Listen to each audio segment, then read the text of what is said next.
Hello, hello, hello. Welcome back to another video from my one-bedroom apartment. If you clicked on today's video, you are probably here to learn why you wouldn't want to teach at a Hagwon. And I'm sure if you've also seen my other videos, you're probably pretty confused because I always talk really positively about my Hagwon experience.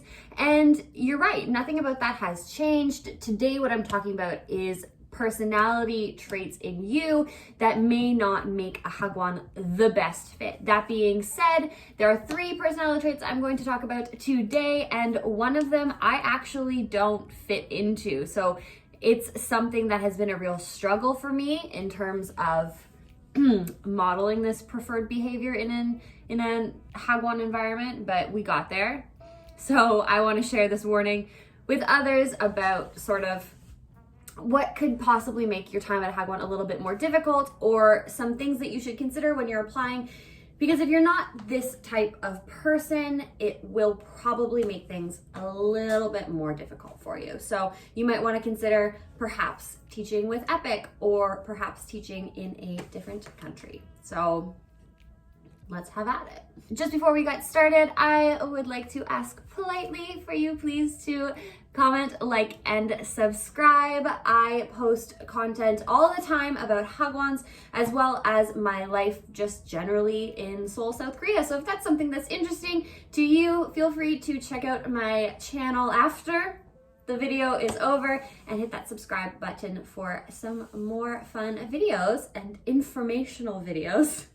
So there are a few personality traits that if you do have, they will serve you very, very well in your Hagwon teaching experience. And if you don't have, you may want to reconsider applying to Hagwons, or you might want to start thinking about how you can make yourself more comfortable living into these personality traits, values. I don't really know how to explain them, but rest assured that I was not all of these things when I started working in Hagwon. I did develop them quickly though, because I needed to in order to survive.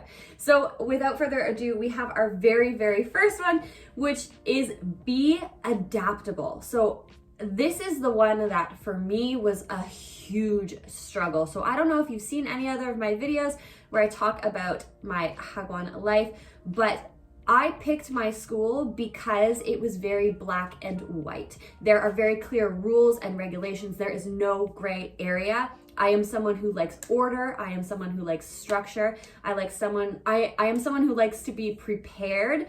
So I thought, perfect, this school is going to be an awesome fit for me. And it is, but at the same time, it's not always like that. So oftentimes Hagwons will make last minute decisions, split second decisions, excuse me, and you just have to figure it out as you're going, whether it be that they tell you you're starting a new book today that you've never done before, a new type of lesson, or they'll give you instructions on a Friday, and then by the time you come back Monday morning, they say, just kidding, we're going to be doing it this way. Because a lot of the times, the decision-making conversations we're not a part of, it's not our job.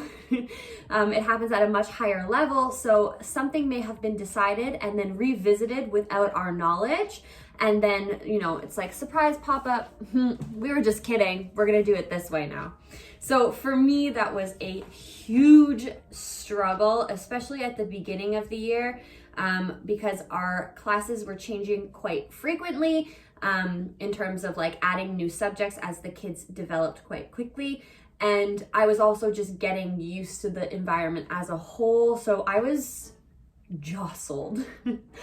So that is the very first reason, if you are not an adaptable person, you might want to think about how you can become more comfortable with change.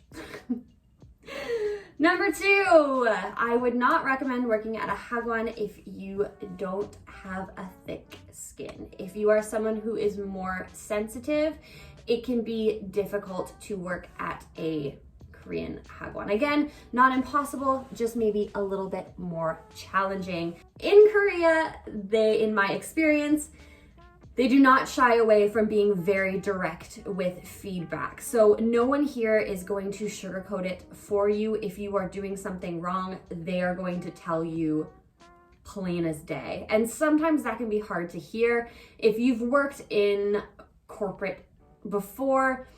You might be familiar with some managers that have this delivery style, but oftentimes I find in North American work environments, even though people can still be harsh, they are much more kind with their delivery, or they tend to back it up a lot with evidence, I guess, so you can understand more of what you did wrong. Whereas here, oftentimes you can just be told that you are wrong and you need to fix it. They will be very forward and direct with what they want as well, which can also be a positive thing. You won't get mixed messages. They will tell you exactly what you did wrong and exactly what you need to do to fix it, and you probably should have fixed it yesterday. So if you are someone who is a little bit more sensitive, it can be hard to get feedback delivered that way. I was always in the mindset of being open to feedback, no matter what it was, no matter how it was delivered, because at the end of the day, they've been doing this for years and I have been doing this for a year. So they do know a whole lot more than I do, and I should be welcoming their feedback because it's only going to make me better at the job I do for their specific academy.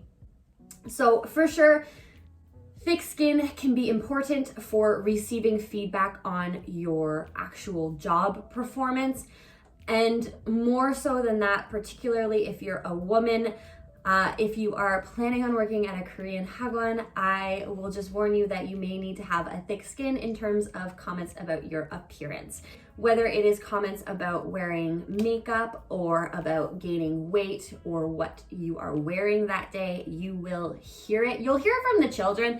The children make comments about my hairy arms all the time, and I don't mind because I know that they're children and they're just intrigued by something that they see that is different. Sometimes they'll make comments about my weight as well, but it's always very sweet. It's always that, oh, teacher looks bigger today. That means a bigger hug, which is fine. It doesn't come from a mean place when it's coming from a child, and that doesn't mean that it's coming from a mean place when it's coming from an adult either. It can just be more difficult to hear when it is said by someone who is an equal or is in a management position in your Hagwon, and it does happen, so just keep that in mind.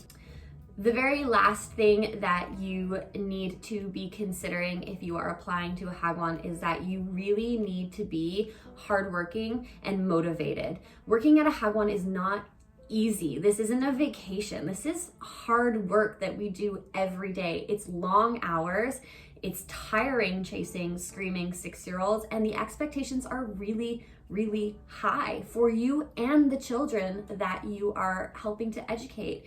So if you are coming here for a vacation, I mean, I would just recommend not teaching, just come for a vacation. But if you are looking for an easier time, I would suggest looking at Epic. Not to say by any means that Epic is easy. I just know that Epic comes with significantly more vacation as well as desk warming and prep time. Those are things that we do not have at Hagwons. So I get very short breaks between my classes, 10 or 5 minutes, depending if it's the morning or afternoon.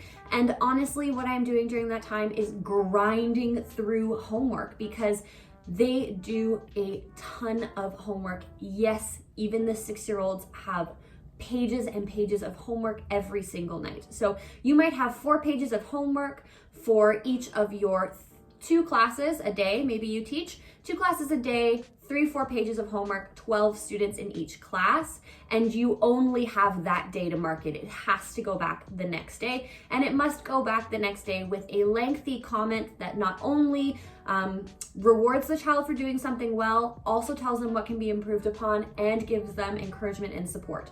So that's extremely difficult, especially when the child writes like 1 sentence or is still practicing their letters. It's not a lot of time that you have in between these classes. We eat lunch with the children. At my Hagwon, we do not get a break. The only break we get is between elementary or between kindy and elementary. And honestly, I try to use that time to do things like go to the bank or mark that homework that has started to pile up because I didn't get through it in the morning. So when you are at the school, it is a constant grind that, like 8:30 till 5:40 is generally a work day. That's a general work day for me. So it's tiring, it's exhausting, it's hard work, and you need to stay motivated because it doesn't let up. At the end of the day, those are the 3 qualities that I really think you need in order to be successful in your Hagwon job. It's being adaptable, having a thick skin, and being a hard-working, motivated person. By no means, if you do not self-identify as any of those things, does it mean that you cannot be successful in a Hagwon job. I just wanted to let you know my opinion. Like I said, I became adaptable real quick, so it doesn't mean that you can't acquire these personality traits through the job yourself, just like I did.